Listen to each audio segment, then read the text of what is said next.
سیدنا عمر بن خطاب رضی اللہ تعالی عنہ کی ذات محتاج تعارف نہیں۔ وہ امیر المومنین جنہوں نے 40ویں نمبر پر اسلام قبول کیا، 40ویں آپ مسلمان ہوئے۔ امیر المومنین سیدنا عمر بن خطاب رضی اللہ تعالی عنہ نے جب اسلام قبول کیا، آپ نے ارشاد فرمایا تھا، یا رسول اللہ، اذانیں اب چھپ کر نہیں پڑھی جائیں گی بلکہ علی الاعلان اذانیں پڑھی جائیں گی۔ آقا کریم صلی اللہ علیہ وسلم نے اسی مقام پر ارشاد فرمایا تھا، انتا فاروق، تم فاروق ہو، یعنی عدل و انصاف کرنے والے ہو۔ عمر بن خطاب رضی اللہ تعالی عنہ رہتے تھے مدینے میں۔ کیسر و کسریٰ کے تاجر نے جب سنا کہ عمر بن خطاب خلیفۃ المومنین بن گئے ہیں، خلیفۃ المسلمین بن گئے ہیں، کیسر و کسریٰ کا تاجر امیر المومنین سیدنا عمر بن خطاب کا جب نام سنتا تھا، ڈر کی وجہ سے اس کے جسم کے رونگٹے کھڑے ہو جاتے تھے۔ اگر اس کے سامنے حضرت عمر بن خطاب کا کوئی نام لے لیتا تو ڈر کی وجہ سے کیسر و کسریٰ کے تاجر کے جسم سے پسینہ نکلنے لگتا، ڈر کی وجہ سے جسم کے رونگٹے کھڑے ہو جاتے۔ اللہ اکبر کبیرہ، یہ شان ہے امیر المومنین عمر بن خطاب رضی اللہ تعالی عنہ کی۔ ایک مرتبہ کیسر و کسریٰ کے تاجر نے کہا، کیسر و کسریٰ کے بادشاہ نے کہا، اے تاجر، جا تو مدینہ چلا جا اور جا کر کے امیر المومنین عمر بن خطاب کے حالات دیکھ، وہ کیسے رہتے ہیں، ان کے ساتھ حفاظتی دستہ کتنا ہے، کتنے باڈی گارڈ، کتنے سپاہی ان کی حفاظت کے لیے تعینات رہتے ہیں۔ تاجر نے کہا، کیوں؟ کیسر و کسریٰ کا بادشاہ کہتا ہے، میں نے جب سے سنا ہے عمر امیر المومنین بن گئے، میرے سامنے ان کا اگر کوئی نام لے لیتا ہے، میرے جسم کے رونگٹے کھڑے ہو جاتے ہیں، میرا جسم ڈر کی وجہ سے پسینے میں شرابور ہو جاتا ہے، جا تو دیکھ کر کے آ۔ کیسر و کسریٰ کا تاجر وہاں سے چلا، چلنے کے بعد مدینہ شریف آیا، لوگوں سے ملاقات کرتا ہے، مسجد نبی شریف کے قریب جا کر کے معلومات حاصل کرتا ہے۔ یہ بتاؤ امیر المومنین عمر بن خطاب کا شاہی محل کہاں ہے؟ اس لیے وہ سوچتا تھا امیر المومنین کا محل بہت ہی عالی شان ہوگا، بہت ہی عالی شان ان کا بنگلہ ہوگا، جہاں پر وہ بیٹھ کر کے فیصلہ کرتے ہوں گے۔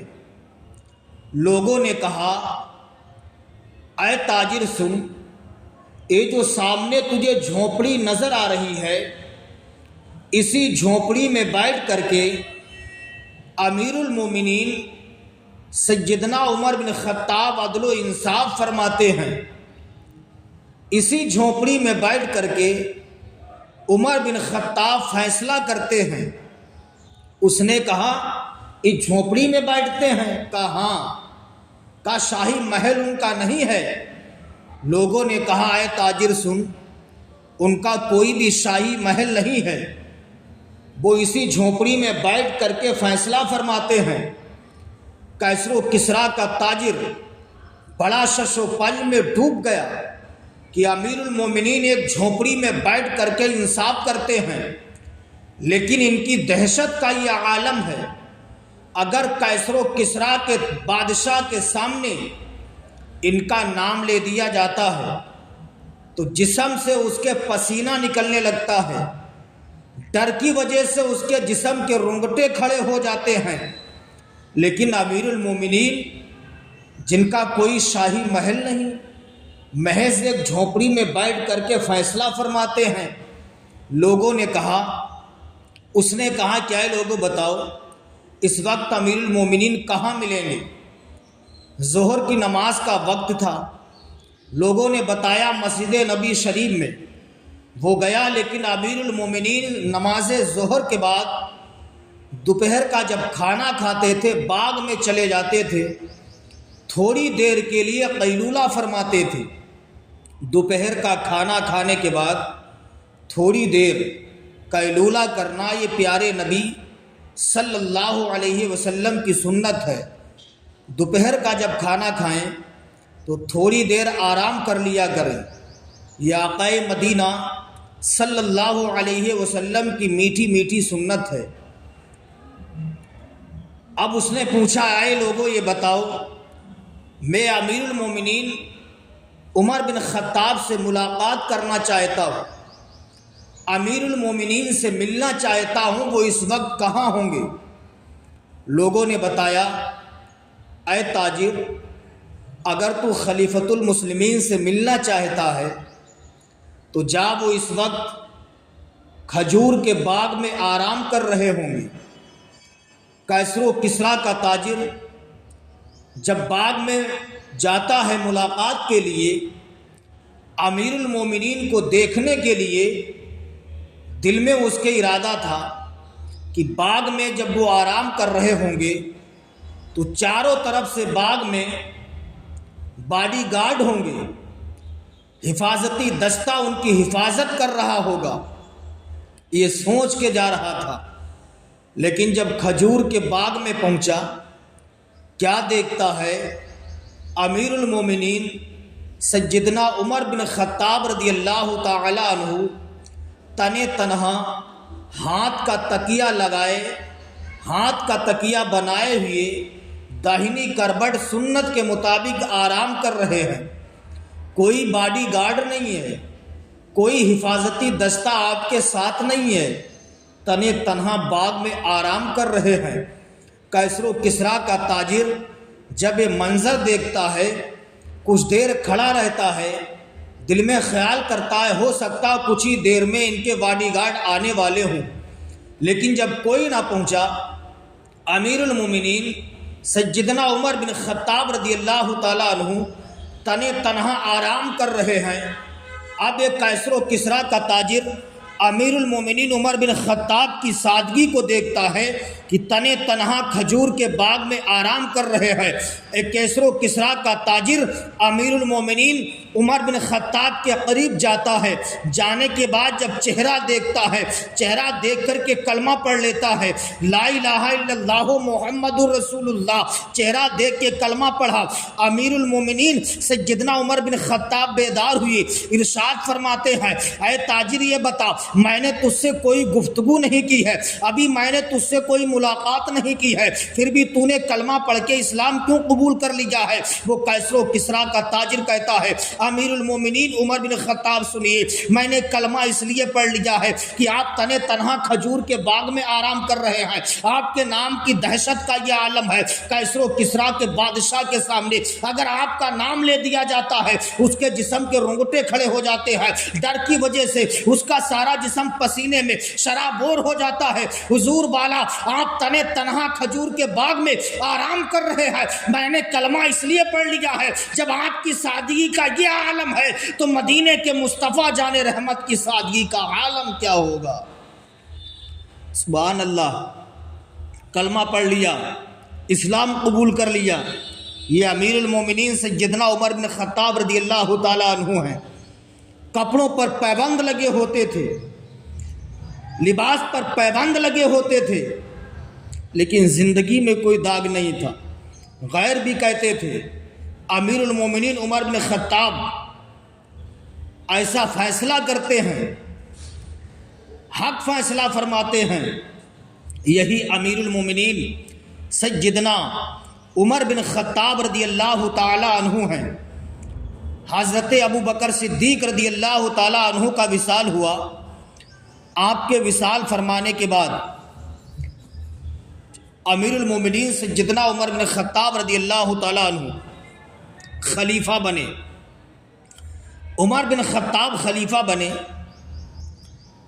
خلافت کے امور کو انجام دے رہے ہیں، خلافت کے کام کو انجام تک پہنچا رہے ہیں، لیکن عالم یہ تھا کہ غیروں کی اتنی مدد کرتے تھے، کتابوں میں لکھا ہے امیر المومنین سیدنا عمر بن خطاب رضی اللہ تعالیٰ عنہ رات کو جاگتے تھے، لوگوں کی خیریت معلوم کرتے تھے، لوگوں کے دروازوں پر پہنچتے تھے، کوئی بیمار تو نہیں ہے، کوئی بھوکا تو نہیں ہے، کوئی پریشان حال تو نہیں ہے۔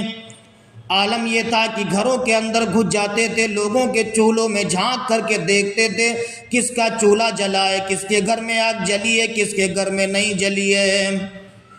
لیکن آج ہمارے حالات کیا ہیں؟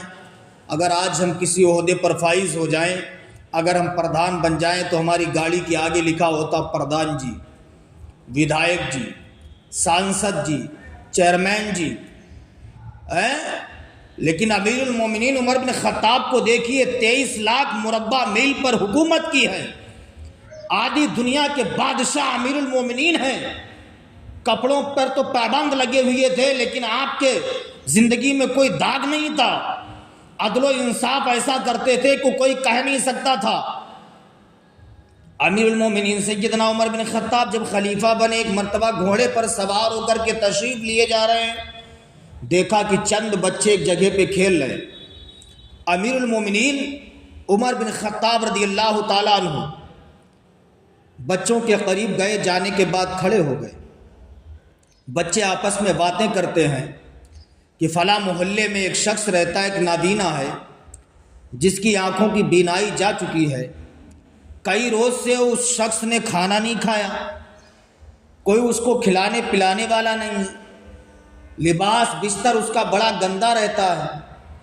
امیر المومنین عمر بن خطاب نے جب اتنا سنا، سننے کے بعد گھوڑے سے نیچے اترے، بچوں سے پتہ پوچھا، بچوں نے بتایا، بتانے کے بعد امیر المومنین عمر بن خطاب رضی اللہ تعالیٰ عنہ گھوڑے پر سوار ہوئے۔ گھوڑے پر سوار ہونے کے بعد اسی محلے میں پہنچتے ہیں، نابینا کے گھر گئے، کیا دیکھتے ہیں؟ نابینا کا لباس گندا، لباس دھل دیا، بستر میلا تھا، بستر دھل دیا، بھوکا تھا، اسے کھانا کھلا دیا۔ کھانا کھلانے کے بعد امیر المومنین سیدنا عمر بن خطاب رضی اللہ تعالیٰ عنہ جب چلنے لگے تو اس نابینا نے کہا تھا تمہارا نام کیا ہے؟ کہا لوگ مجھے عمر کہتے ہیں۔ کہا یہ بتاؤ کیا تمہیں اس شخص کا نام پتا ہے کہ جو ہر دوسرے دن میری خدمت کے لیے آیا کرتا تھا، جو خود نہیں کھاتا تھا مجھے کھلا دیا کرتا تھا؟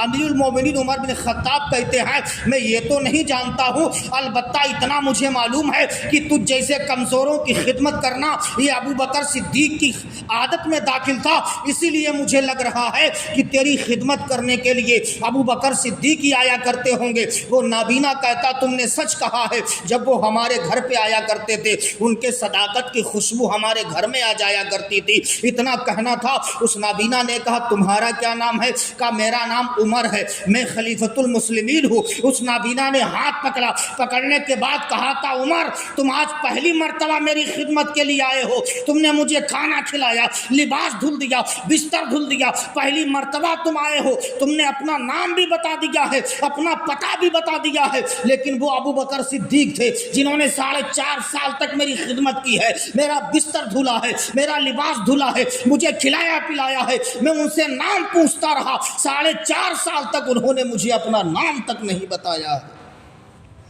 سبحان اللہ، یہ شان حضرت ابوبکر صدیق رضی اللہ تعالیٰ عنہ کی۔ امیر المومنین عمر بن خطاب رضی اللہ تعالیٰ عنہ عدل و انصاف کر رہے، اسلام دن با دن بڑھ رہا، اسلام دن با دن ترقی کر رہا، اسلام کے نام لیوا، اسلام کے ماننے والے، اسلام کے شیدائی دن با دن بڑھتے چلے جا رہے ہیں۔ یہی امیر المومنین سیدنا عمر بن خطاب رضی اللہ تعالیٰ عنہ گھوڑے پر سوار ہو کر کے رات کے وقت گشت کیا کرتے تھے۔ کوئی بھوکا تو نہیں ہے، کوئی پریشان تو نہیں ہے۔ گھوڑے پر بیٹھ کر کے لوگوں کی خیریت معلوم کرتے کرتے مدینہ شریف کے باہر نکل گئے۔ کیا دیکھتے ہیں، راستے میں رات کے وقت میں ایک شخص کھڑا ہے، زاروں قطار رو رہا ہے۔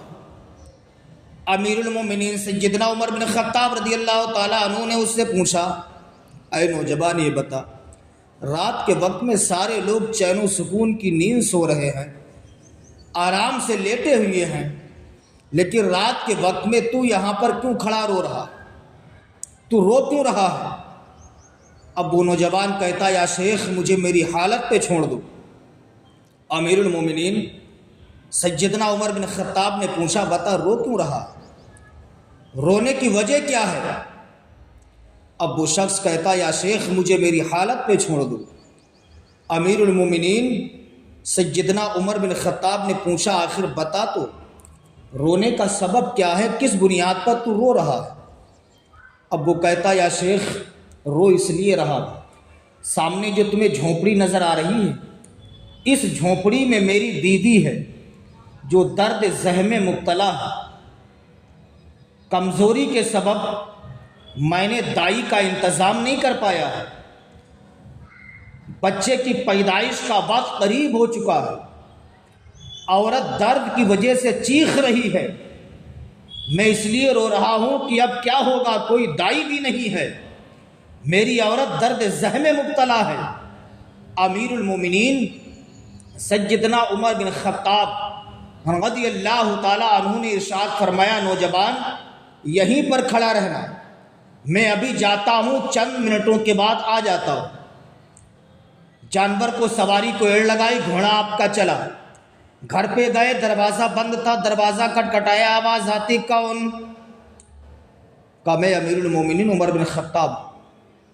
آپ کی اہلیہ محترمہ نے دروازہ کھولا، کھولنے کے بعد امیر المومنین سیدنا عمر بن خطاب نے اپنی اہلیہ محترمہ کو گھوڑے پر بٹھایا، لے کے چل دیجئے۔ آپ کی بیوی نے پوچھا، کہاں لے کے جا رہے ہو؟ عمر بن خطاب نے کہا، واپس آ کے بتاؤں گا لے کے کہاں گیا تھا۔ اگر آج آپ کی بیوی ہوتی، رات کے وقت میں کہہ دیتی تمہیں جانا ہے تو جاؤ، تمہیں مرنا ہے تو مرو جا کے، مجھے نہیں جانا ہے، آپ کتنا بھی کہتے جاتی نہیں جب تک پوچھ نہیں لیتی۔ امیر المومنین عمر بن خطاب رضی اللہ تعالیٰ عنہ نے کہا، ابھی پوچھنے کا وقت نہیں ہے، واپس آ کے بتاؤں گا لے کے کہاں گیا تھا۔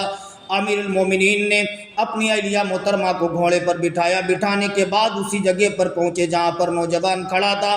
امیر المومنین سیدنا عمر بن خطاب رضی اللہ تعالیٰ عنہ نے ارشاد فرمایا، اے میری اہلیہ محترمہ، جو تمہیں سامنے جھونپڑی نظر آ رہی ہے، اسی جھونپڑی میں اس نوجوان کی بیوی ہے جو درد ذہن میں مبتلا ہے، کمزوری کے سبب اس نے دائی کا انتظام نہیں کر پایا ہے، جاؤ تم دائی بننے کا حق ادا کر دو، پیارے پیغمبر راضی ہو جائیں گے، آقا کریم صلی اللہ علیہ وسلم راضی ہو جائیں گے۔ اتنا کہا کہ اہلیہ محترمہ گھوڑے سے نیچے اتری، جھونپڑی میں جاتی ہے، جانے کے بعد کیا دیکھتی ہیں کہ عورت درد کی وجہ سے چیخ رہی ہے۔ آپ نے ہاتھ بٹایا، گھر میں لڑکے کا جنم ہوتا ہے، آپ جھونپڑی سے باہر آ کر فرماتی ہیں، اے میرے شوہر محترم چلیے مجھے گھر چھوڑ دیجئے، عورت کے گھر پہ لڑکے کا جنم ہوا ہے۔ اتنا سننا تھا، امیر المومنین عمر بن خطاب نے اپنی اہلیہ محترمہ کو گھوڑے پر بٹھایا، بٹھانے کے بعد چند قدم لے کے چلتے ہیں، اپنی اہلیہ کو گھوڑے پر بٹھایا، آگے بڑھے، چند قدم آگے بڑھتے ہیں، آواز آتی ہے، اے امیر المومنین عمر بن خطاب سن لے، جا تو نے میری خلافت کا حق ادا کر دیا ہے، جا میں بھی تجھ سے راضی ہو گیا ہوں، میرا پروردگار بھی تجھ سے راضی ہو گیا ہے۔ اسلامی بھائیوں، یہ آقا کریم صلی اللہ علیہ وسلم کے نائبین ہیں جو غیروں کی اتنی مدد کرتے ہیں، خود نہیں سوتے ہیں دوسروں کو سلاتے ہیں، خود نہیں سوتے ہیں دوسروں کو سلاتے ہیں۔ لیکن آج ہمارے حالات کیا ہیں؟ ہم خود کھا لیتے ہیں، دوسروں کو نہیں کھلاتے ہیں۔ لیکن آقا کریم صلی اللہ علیہ وسلم کے جو نائبین تھے، راتوں کو سویا نہیں کرتے تھے، لوگوں کے دروازوں پر جا کر کے لوگوں کی خیریت معلوم کیا کرتے تھے، لوگوں سے معلومات کیا کرتے تھے، کوئی بھوکا تو نہیں ہے، کوئی بیمار تو نہیں ہے، کوئی پریشان حال تو نہیں ہے۔ اسلامی بھائیوں، ہمیں بھی چاہیے کہ ہم اپنے پڑوسی کا خیال رکھا کریں، یہ دیکھیں پڑوسی کے گھر میں کچھ کھانے کو ہے یا نہیں ہے، پڑوسی بیمار تو نہیں ہے، پڑوسی ہی پریشان حال تو نہیں ہے؟ آقا کریم صلی اللہ علیہ وسلم ارشاد فرماتے ہیں تم پر تمہارے پڑوسیوں کا بھی حق ہے، جب تم اپنے گھر پہ کھانا بنوایا کرو تو تھوڑا شوربہ بڑھوا لیا کرو، اس لیے تم پر تمہارے پڑوسیوں کا بھی حق ہے۔ اندازہ لگائیے اسلام کیا ہے؟ اسلام کے چاہنے والوں، اسلام کے نام لیوا، اسلام کے ماننے والے، آقا کریم صلی اللہ علیہ وسلم کی سیرت کو اپناؤ، آقا کریم صلی اللہ علیہ وسلم کی سنتوں پر عمل کرتے رہو۔ میں تو یہ کہتا ہوں ہمارا چلنا نبی کی سنت کے مطابق ہو، ہمارا کھانا نبی کی سنت کے مطابق ہو، ہمارا پینا نبی کی سنت کے مطابق ہو، ہمارا اٹھنا بیٹھنا نبی کی سنت کے مطابق ہو، ہمارا چلنا بیٹھنا کھانا پینا سب کچھ نبی کی سنت کے مطابق ہو۔ اسلامی بھائیو، اگر ہم چلیں تو ہمارے چلنے کی ادا بولے نبی نبی، جب ہم کھائیں کھانے کی ادا بولے نبی نبی، جب ہم پئیں تو ہمارے پینے کی ادا بولے نبی نبی، جب ہم سوئیں تو ہمارے سونے کی ادا بولے نبی نبی، جب ہم گفتگو کریں تو گفتگو کرنے کا انداز بولے نبی نبی، جب ہم چلیں تو چلنے کا انداز بولے نبی نبی۔ زمانہ دیکھ کر کے ہمارے کردار کو کہے گا جب رسول اللہ صلی اللہ علیہ وسلم کا غلام اتنا اچھا ہے تو سارے نبیوں کا امام کتنا اچھا ہوگا۔ سبحان اللہ سبحان اللہ۔ اسلامی بھائیو، اسلامی رنگ میں رنگ جاؤ، اسلامی لباس پہنو، نبی کی سنتوں پر عمل کرو۔ اس لیے اللہ رب العزت قرآن پاک میں ارشاد فرماتا ہے ان الدین عند اللہ الاسلام، بے شک اللہ کے نزدیک سب سے بہترین اسلام ہے، بے شک اللہ کے نزدیک سب سے بہترین اسلام دھرم ہے۔ تو اسلام کے چاہنے والوں، اسلام کے ماننے والوں، اپنے اسلام پر قربان ہو جائیے۔ آقا کریم صلی اللہ علیہ وسلم نے ہمیں قدم قدم پر چلنے کی تلقینیں فرمائی ہیں، ہمیں کھانے کا طریقہ بتایا، ہمیں پینے کا طریقہ بتایا، ہمیں زندگی گزارنے کا طریقہ بتایا ہے۔ یہ جو نماز ہم پر 5 وقت کی اللہ نے فرض کی ہے نا، یہ نماز کیا ہے؟ اللہ رب العزت مقدس قرآن پاک میں ارشاد فرماتا ہے ان الصلاۃ تنہی عن الفحشاء والمنکر، بے شک نماز تمام بے حیائی اور بری باتوں سے روک دیتی ہے۔ نماز پڑھ کے دیکھو، انشاءاللہ تمام برائیوں سے، بے حیائیوں سے بچے رہو گے۔